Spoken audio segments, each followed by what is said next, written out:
AC सर्व्हिसिंगवाल्यांना एवढे call केले ना त्या सर्व्हिसिंगवाल्यांना, आणि त्यांचे कॉल तर पहिली गोष्ट लागत नाही. जर लागले ना तर त्यांचं एकच नेहमीप्रमाणे बोलणं असतं, उद्या येतो, संध्याकाळी येतो, सकाळी येतो, असं करत दिवाळीची सकाळ झाली आणि अजून ते आलेले नाही आहे. तर असो जाऊ द्या, माझ्याबरोबरच असं होतं असं मला वाटतं, नेहमीच असं होतं. तर इथे मी ACची जाळी काढून घेतली, पूर्णपणे धुळेने ब्लॉक झालेली होती म्हणूनच AC कमी हवा देत होती. तर नळाखाली स्वच्छ धुवून घेतलेली होती, परत ACला लावून दिली. आउटडोर AC पॉईंटसुद्धा मी स्वच्छ नळे लावून धुवून घेतलेला होता.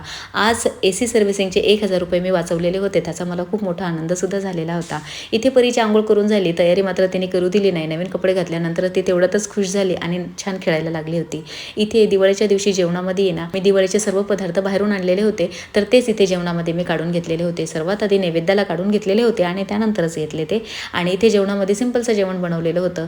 तर पनीरची भाजी, खीर आणि पुरी बनवलेली होती. संध्याकाळच्या आत मला स्वयंपाक करून जेवण वगैरे करून आवरायचं होतं आणि त्याप्रमाणेच मी केलं होतं. आजच्या ब्लॉगमध्ये एवढंच. बाय.